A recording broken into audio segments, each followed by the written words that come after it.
So welcome to County for Old Cars, and you join me today at an open event at Parham Airfield, which is the World War II USAF base in just outside Framlingham. And this is a classic car show and also an exhibition of military vehicles. So what we'll do is I'll spin the camera around in a second, and we'll just have a walk through and see what we can find. Well, I don't know what it is. You have to run my little cars. It is.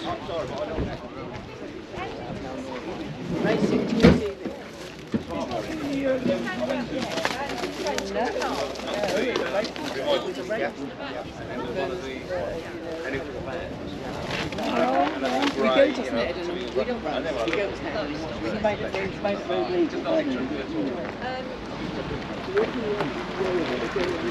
Very nice. Parts like you get brake pads, everything you can get for it. These ones here are the handbrake. Right. And that one is calipers for the footbrake. Is this handbrake? Yep, handbrake there. So you don't need a lot of meat on them, just as a grubber and then... That's it. You know, we went and saw them. Yeah, separate pads, yeah. It's really lovely. And as it was, this one came up for sale because it was up. By all means, open the door. Is that okay? Thank you very much. There's nothing posh about this Wow, car. He's got a 1930. it is absolutely fantastic. Steering wheel, it's not a security thing, it's just that you can't get in it. Yeah, with the seats, I guess. Yeah. No, that's just This was fantastic. actually a race car. It was Right. built for the Le Mans 24-hour race. Was it? And the guy who had two built, Yeah. he actually couldn't get his license back. Unfortunately, his eyesight was not so good. Oh, what a shame. And he then sold them on, and this is now road legal.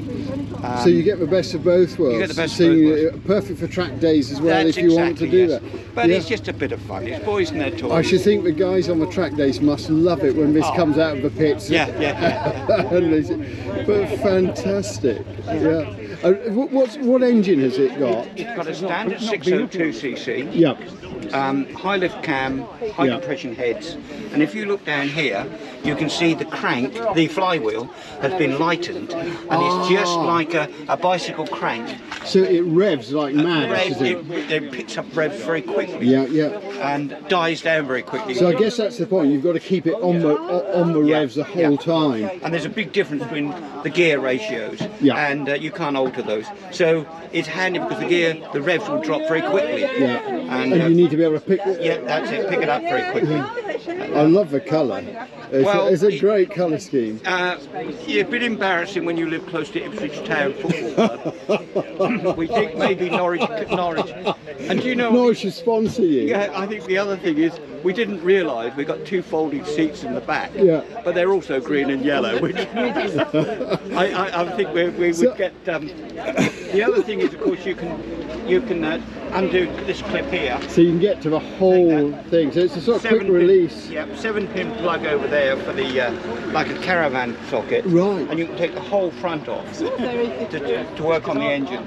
That's just an amazing pit stop to sort of come into the pit lane, just slide the whole, thing, out and put it back in And they're again. like shopping trolleys, they'll have a spare engine. So you just put it back in. Yeah. Do you know, I think my favourite thing about it is the gear linkage. Oh, bent walking stick for a gear Which linkage. is just It's so absolutely crude amazing. and agricultural. But it works, and you can fix it with a couple of spanners, and that's it. The story goes that the French government, many years ago, offered £1 million if anybody could tip one over without going into a water group or into a ditch. Nobody could. A few years back, Top Gear got to hear about it. And they said, well, we can tip it over. And they took it out on the track, and you could see it was over like this. They never managed to tip it over. Well, what I understand is, if you do it in reverse, That's the exactly what only happened. way to do it is They to did put it it in reverse, flat out, and then spun the wheel. and then it'll do it. Yeah. But it's interesting, so it's got an aluminium or That is fiberglass? again race condition, Yeah. aluminium roof, Yeah. double skin, so inside you've Yeah. got another skin Yeah. inside. And then obviously lightweight. Lightweight perspex, which of course is not good if you're out and it starts raining. No. but you've got a bit of airflow Yes, that through was the main there. reason Yeah. for it. And so I'm guessing this is 1987, 88? Yeah, that would, but I don't know what the year would have been for converting up. Yeah. I'm trying to get some more history on when it was converted. I think it's just the best piece of... I bet you'd have more fun in this than any other car at the show. I have to say, during this today, this Ferrari behind it, which is gorgeous, Yeah. we've had more interest in this than they have with the Ferrari. It's always the way. Look what's parked next to you. Yes. And you're going to have a lot more fun on a track day in this yes, than you exactly. are there. Yeah. I mean, it's going to cause a lot of giggles, but it's great fun. Oh no, thank you for showing it to me. That's brilliant. Thank you. So I'm having to overdub this part of the video. We're now looking at the modern Ferrari, which you can see is taking the interest of one or two younger photographers. Beautiful car, but still interesting to see that the interest is gathered around the race-going 2CV. My own Mark 1 2-litre Vitesse, and next to the Vitesse is this beautiful 1200 Herald from about, I think this is 1967 actually. Immaculate restoration by Anglian Triumph Services at Ditchingham. And my friend Steve, who owns this, has had customised dashboard in dark walnut with these unique, I think, white gauges, which really suit the car. Next to the Herald, we've got the white Mini Cooper S. Again, it's spotless engine bay. And I was particularly intrigued by this one to see not only the location of the radiator, but its minuscule size. And I must admit, I did wonder how on earth that arrangement was sufficient to cool the car. But it obviously seems to work. This one is my favourite, I think, in this part of the show, which is this wonderful Ford Falcon. Now, the Falcons are rare in this country, and we tend to see them at Goodwood, particularly at the Revival, careering round the circuit. But I've never seen one in station wagon form before. It's spotless inside and out, lovely upholstery and trim. The cup holders are a modern accessory, as I think the steering wheel is. But it's cavernous, and as Jay Leno might say, you can, have a whole family live in this car. Lovely sort of aeronautical afterburner tail lights, very typical of that era of American car. And then we've got the Daimler 2.5 litre V8. Here, this has the beautifully smooth Edward Turner engine, a sort of pistachio green colour. And of course, by the time this car came along, BSA had given over ownership of Daimler to Jaguar, and so the Mark II body shell was being utilised for the Daimlers. We're now looking at a post-war Rover P3. I think that's right, it's a P3, and about 1948.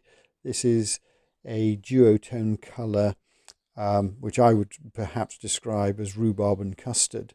It's an immaculate restoration, both inside and out. And I rather like this sort of bustle tail on this one. The interior is wonderful and has this Art Deco dashboard reminiscent of the early pre-war Rovers. And then we've got a pair of late classic minis. Let's stop and have a quick look at this wonderful XK120. Look at the lines of this car. Me too!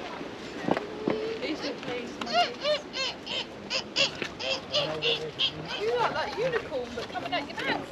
Put it on your forehead.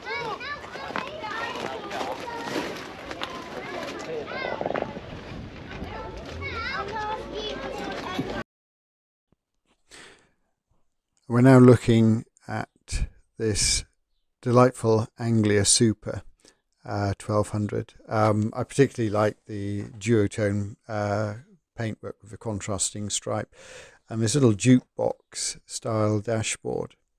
moving across to a proper gentleman's carriage, a P4 Rover. A wonderful sort of blue combination with a blue leather interior, and again gorgeous walnut dashboard and the door cappings. Yes, I've got a real soft spot for these cars. And then a very smart MGB GT. This one has its original Rostall wheels and an aftermarket sunroof, which looks like the sort of thing that was available during the 1980s and 90s. Good looking cars, and in some ways I think they're sort of better looking in this form than the Roadsters.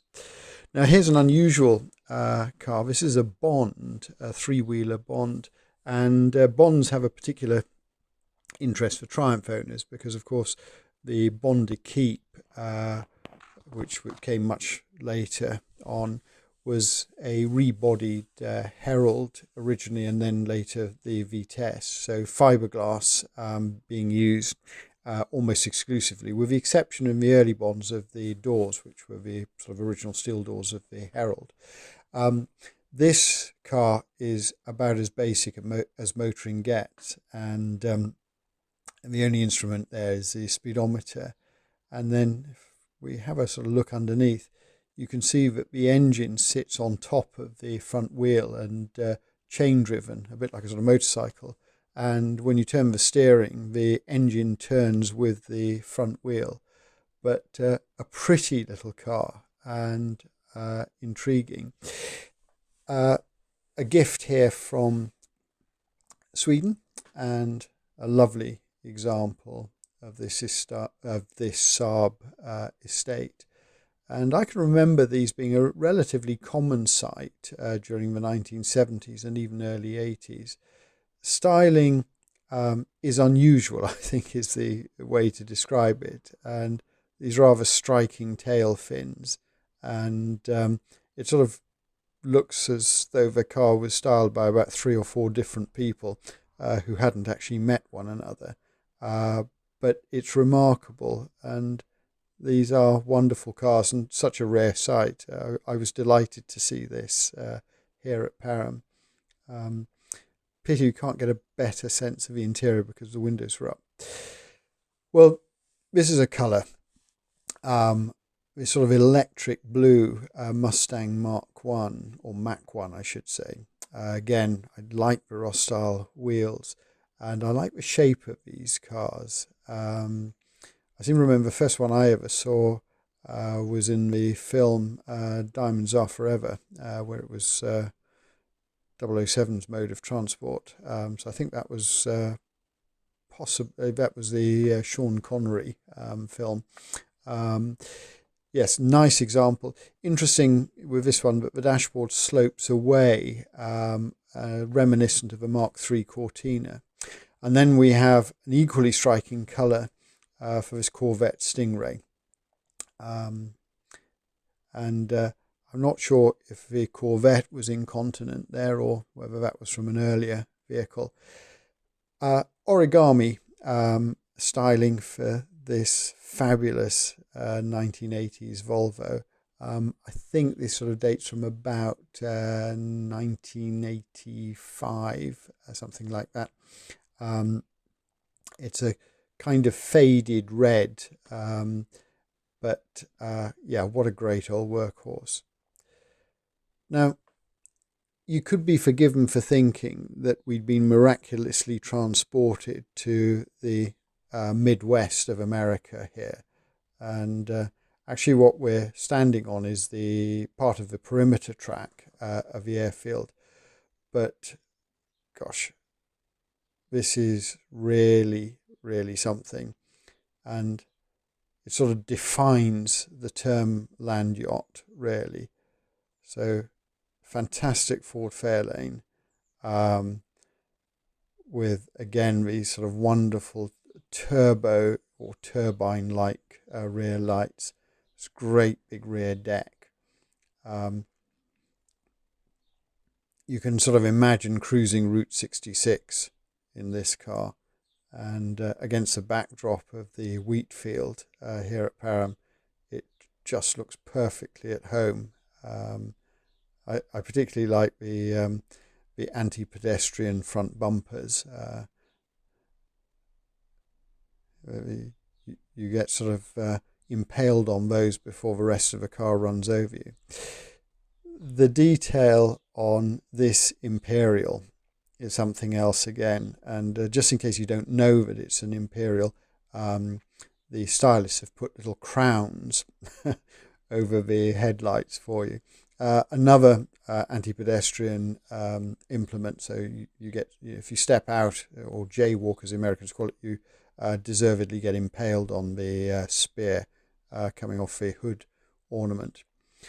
Lovely recessed signal or turn lights between the bumpers, and then white wall tyres, this impressive cursive script, and of course electric power aerial, and again rather dainty wing mirrors. Great interior.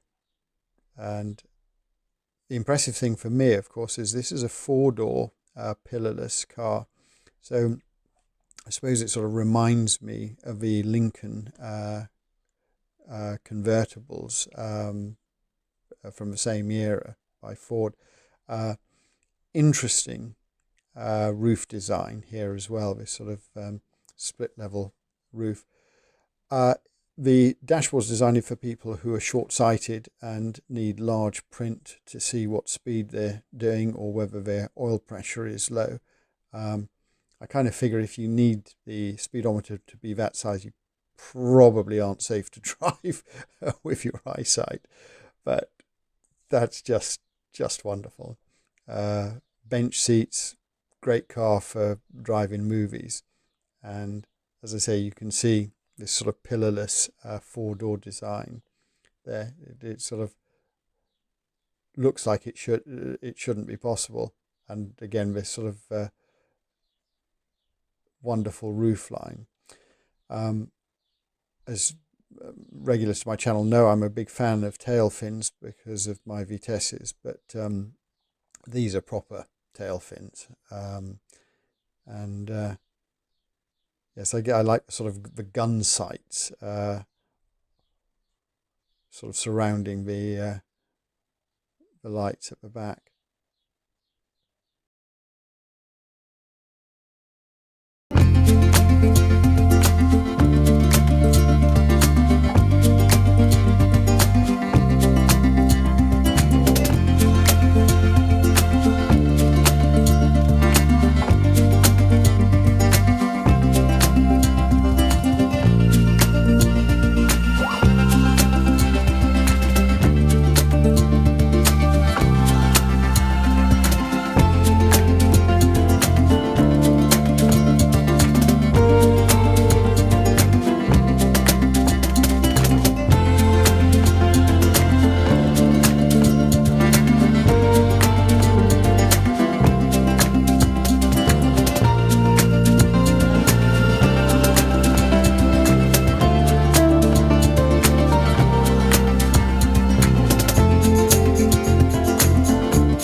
misery. So we're now having a look at a Hercules radial engine from World War II, a pair of Willis Jeeps, and I wish you could smell the canvas here. These are just immaculate. One we're looking at here is equipped with its own rifle. There's a spade and axe bolted to the side of the cab, and it always fascinates me the attention to detail that the military vehicle enthusiasts have. Sadly, my knowledge is really lacking here, and I simply don't know what this vehicle is. I'm guessing because it's left-hand drive, it's an American-made truck, but again, obviously used to transport servicemen. Again, we're looking into the back of another substantial truck, and yes, I love the name My Aching Back. I had a brief look in the cab there. But if anyone knows what these are, please do say so in the comments. The one we're looking at in front of us is a British truck. I know, notwithstanding, I'm guessing because it's right-hand drive. But this magnificent beast that we're looking at here is apparently used for towing tanks, so immensely strong. And I'll have a look at the back, particularly the sort of back axle in a minute, so you can get an idea of the sort of power that this thing has. Yeah, that's that really is something. It's what you call a proper axle. And then we've got another Willis Jeep.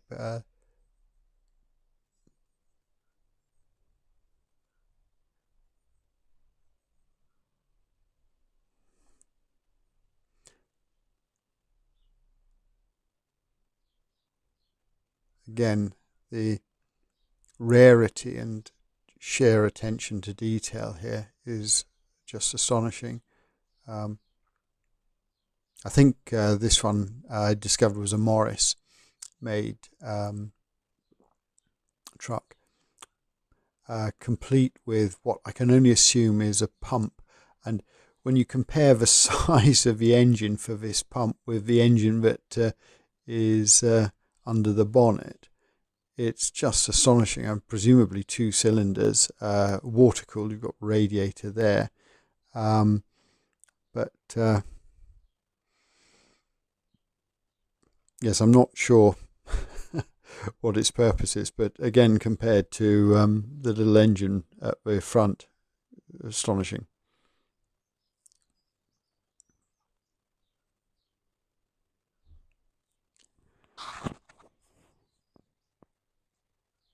This was really quite a turnout, and yes, it's impressive, the effort that the military enthusiasts go to. So anyway, I hope you've enjoyed this episode. Slightly different from our usual country drives, but yeah, a unique car show. And I'm sorry that I don't know more about the military vehicles, but hopefully you know, enthusiasts will be able to let me know in the comments what you think, and fill in the gaps of any information that I've missed out. But thank you for joining me, and hope to see you in another video. Take care.